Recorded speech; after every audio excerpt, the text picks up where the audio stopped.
here we are again.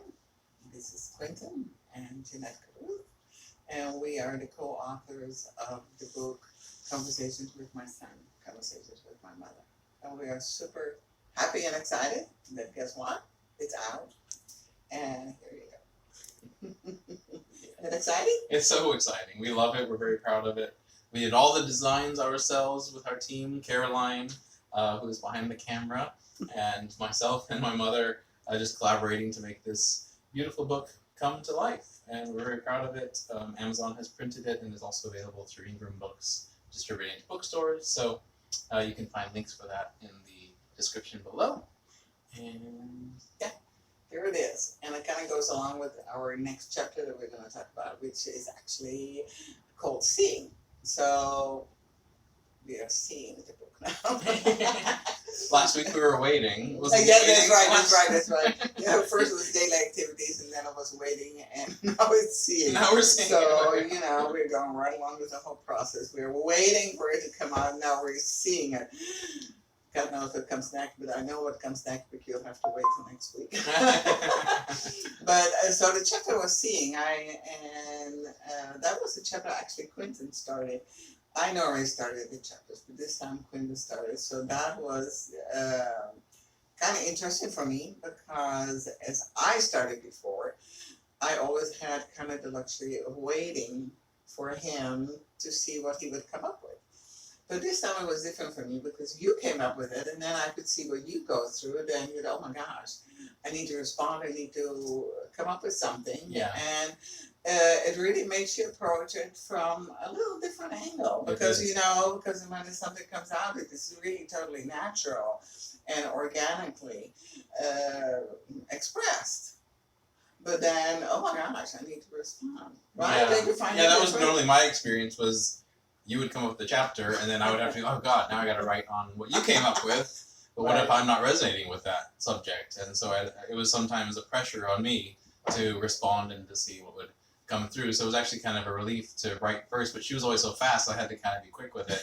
And she would always come with chapters like that. Like, I want to get one in first, so let me come up with something and write it. And now she had to experience what it was like to respond and be like, oh, now I got to sit on the subject someone else has come up with rather than write on whatever I feel like. Guess what? You came up with that, and what happened? I had to say, I have to sit with it for a few days, remember that? Yeah. So, I said, God, it's interesting what you wrote about seeing because I never really thought about it that way. And so I had no choice but to say, sorry, I have to wait and investigate this for a little bit. So the pressure was on me, but I loved it as an invitation to kind of see what you were talking about. Yeah. And so, yes, it's definitely a different angle to come up with a chapter or the other or the responding. Yeah. So the seeing, as we discovered, here again, it is really the difference between man and woman, right? Yeah.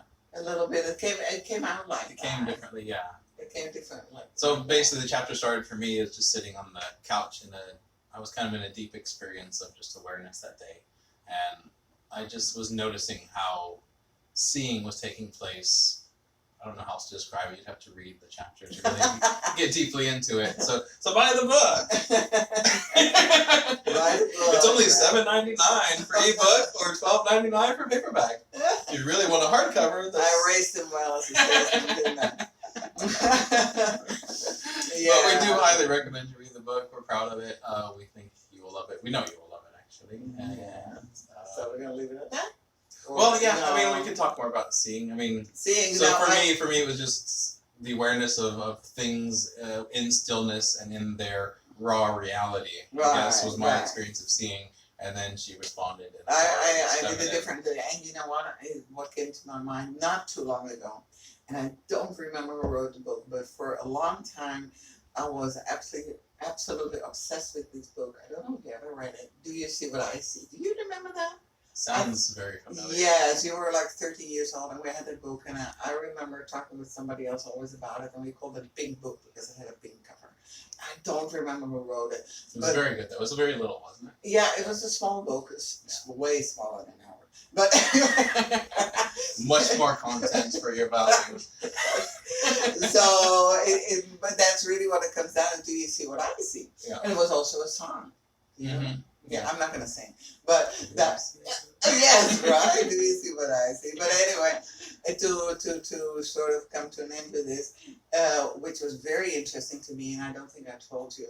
A dear friend of mine died not too long ago, and as I was by her bedside, and she was in semi-coma, and I felt a huge connection with her at the time without speaking. She was not speaking, of course, but I was speaking. And it was this beautiful connection.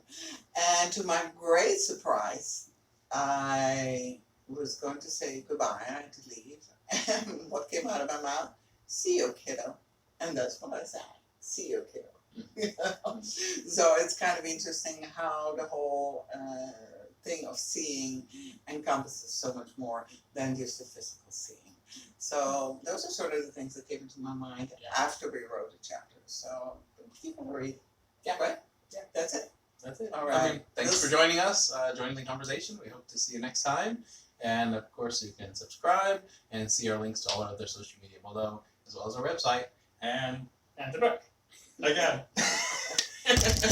Oops.